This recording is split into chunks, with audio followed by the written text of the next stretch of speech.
अंश के जन्म के समय ही उसकी माँ का देहांत हो गया। अंश अपने माता पिता की इकलौती संतान था और उसे जन्म देते ही उसकी माँ मृत्यु शैया पर चली गई। अंश के पिता अर्जुन भी दूसरे शहर में कार्यरत थे। वे कभी कभी ही उससे मिलने आते थे। 4 सालों तक अंश के दादी बाबा और दादी उसकी देखभाल करते रहे। 4 साल बाद अर्जुन ने एक तलाकशुदा महिला से शादी कर ली जिसका नाम हेमा था। हेमा की पहली शादी से 2 संतानें थीं, एक लड़का और एक लड़की। और उसके पति को अपने ऑफिस की किसी और लड़की से प्यार हो गया। उसने हेमा को तलाक दे दिया और उस लड़की से शादी कर ली। हेमा के बच्चे भी उसके पास नहीं आए क्योंकि वह उसे गंवार और अनपढ़ मानते थे। उन दोनों को अपनी माँ से ही नफरत हो गई थी। उन बच्चों को अपनी माँ को माँ कहने में शर्मिंदगी महसूस होती थी, इसलिए वह बच्चे भी हेमा के साथ छोड़कर अपने पिता के साथ रहने लगे। हेमा की दुनिया तो बिखर ही गई थी। लोगों के ताने उसे कानों में तीर की भांति चुभते थे कि वह अपनी शादी भी ना बचा पाई और उसकी तो कोई गलती ही नहीं थी। वह तो सबका बहुत अच्छे से ख्याल रखती थी। जब अर्जुन से उसकी शादी हुई तो उसे अंश में जीने की एक नई वजह मिल गई। हेमा उसके परिवार का बहुत ख्याल रखने लगी और अंश का लालन पालन भी बहुत प्यार से करने लगी। अब उसके चेहरे पर मुस्कान तैरती रहती जो उसे बहुत प्यारी बना देती थी। सब कुछ अच्छा चल रहा था, पर फिर भी कहीं कुछ कमी थी, या शायद लोगों का नज़रिया ऐसा था। जब अंश 10 साल का हुआ तो हेमा अक्सर उसे डांटती और उसके बाहर आने जाने पर भी रोक लगाती। ये बात घर में किसी को भी अच्छी नहीं लगती थी। इस बात को लेकर घर में काफ़ी झगड़ा भी होने लगे।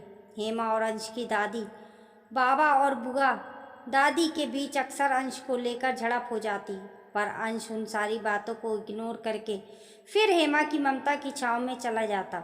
घर वालों ने अर्जुन से इस बारे में शिकायत की थी, पर जब भी अर्जुन घर आता घर पर सब कुछ ठीक रहता। उसने अंश से कई बार इस बारे में पूछा और अंश हर बार यही कहता कि हेमा उससे बहुत प्यार करती है और उसे अपने बच्चे की तरह ही रखती है।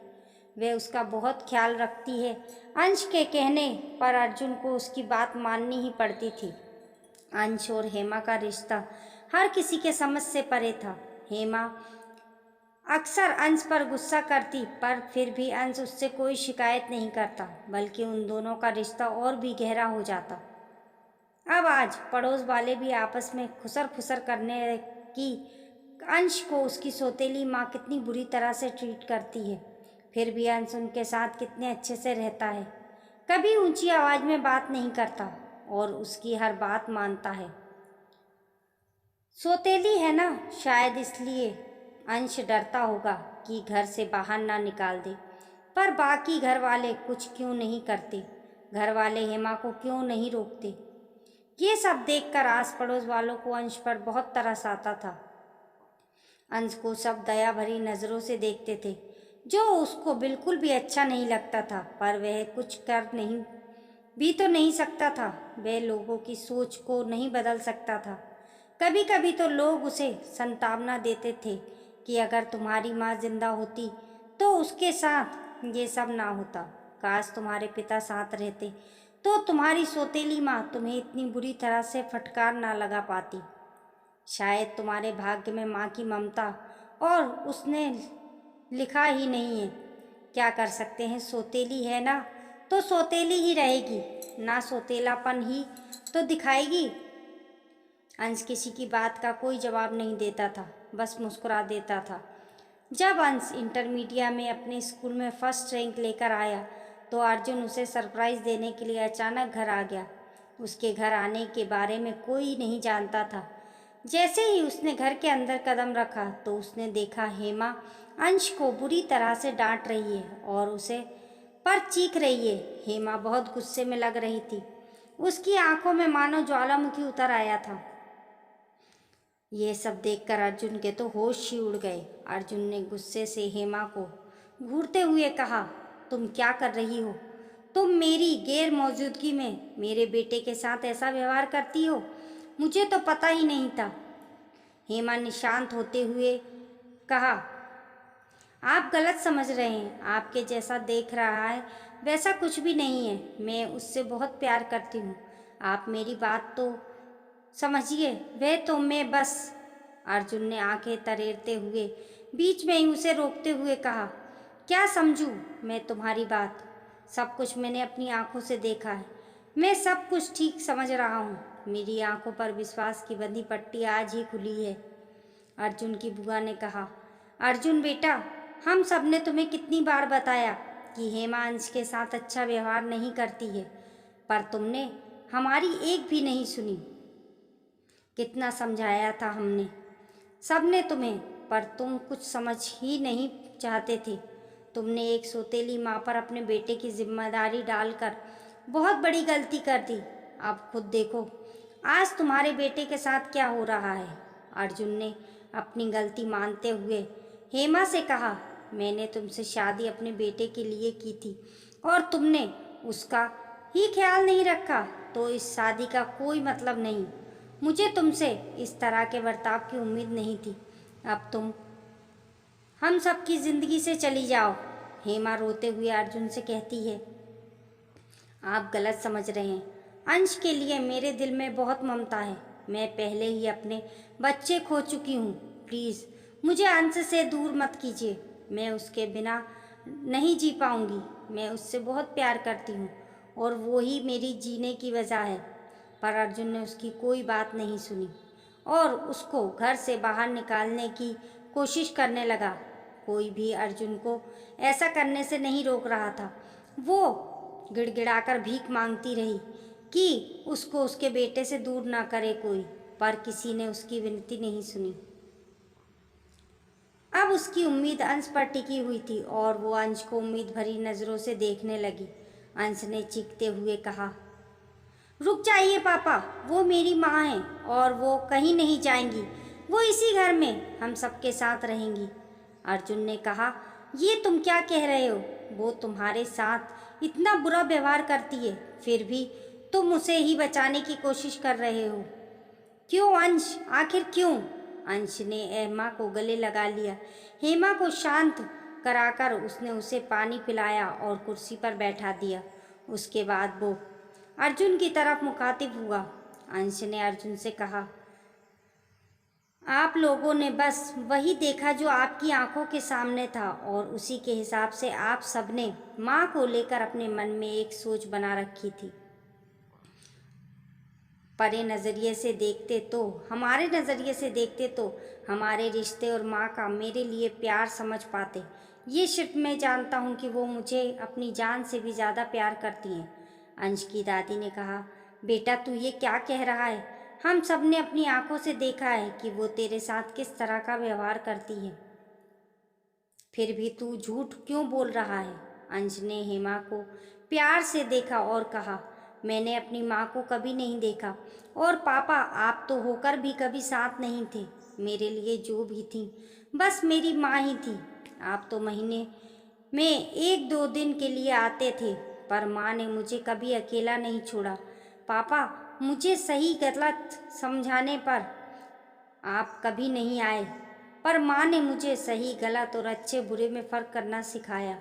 जब भी मेरा अपने करियर या पढ़ाई से ध्यान हटता तो माँ मुझे डांट कर समझाया करती, पर जब भी मैं अच्छे नंबर से पास हुआ तो उन्होंने मुझे प्रोत्साहित भी किया। मैंने गलत दोस्त बनाया तो उसके लिए रोका, पर जब अच्छे दोस्त होते तो मुझे उनके साथ खेलने भी जाने दिया। ये सब कहते हुए अंश की पलकें भीग गई थी। सारे घर वाले अंश को हैरानी से देख रहे थे। शायद उन सब ने इस नज़रिए से सोचा ही नहीं था, ना ही सिक्के के इस पहलू को किसी ने समझा ही था। अंश अपने आंसुओं को साफ करता है। अंश खामोशी को तोड़ते हुए आगे कहता है, पापा मेरी खुशी या दुख किसी पल में आप नहीं थे, बस माँ ही थी और उनका प्यार था। जब भी मैं गिरा उन्होंने मुझे संभाला। जब भी मेरे आंसू गिरे तो उन्होंने मेरे आंसू पोंछे। जब भी मुझे चोट लगी तो आंसू उनकी आंखों में भी आए। जब भी मैं रूठा तो उन्होंने मुझे मनाया।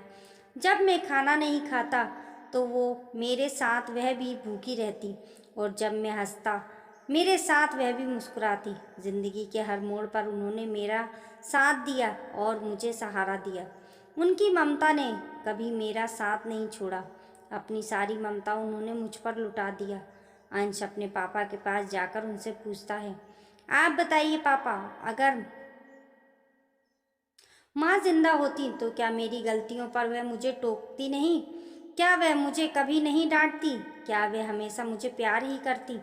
अर्जुन ने थोड़ी देर अंश को ध्यान से देखते हुए पछतावे के साथ कहा, हाँ, तुम्हारी माँ होती तो वो भी तुम्हें कभी ना कभी डांटती।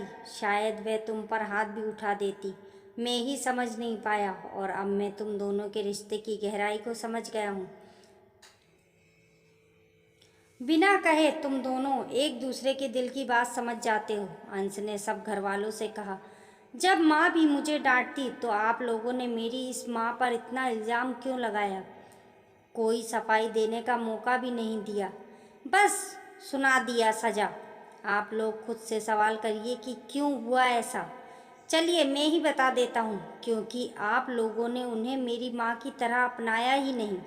आप सब ने उन्हें बस मेरी सौतेली माँ ही माना। पर मैं आप सबको बता दूँ, वह सिर्फ मेरी माँ है, वह सौतेली नहीं है। इतना कहते हुए अंश के आंखों से आंसू ने जैसे सब्र का बांध को तोड़ दिया हो। आंसुओं ने उसकी पलकों को घेर लिया था, जो अब रुकने का नाम नहीं ले रहे थे। और उतने ही आंसू हेमा की आंखों से भी झलक रही थी, जिसे देखकर सबको एहसास हुआ कि वे कितने गलत थे। उन्होंने कभी हेमा की इस तरह के व्यवहार की वजह जानने की कोशिश ही नहीं की, बस उसे कसूरवार मान लिया। किसी ने भी अंश के लिए उसकी ममता और उससे उसने को जानना ही नहीं चाहा। उसने सबने अंश को हेमा को माफ़ी मांगी, सबने हेमा और अंश से माफ़ी मांगी। सबके मन का मेल आंसुओं के साथ धुल गया था।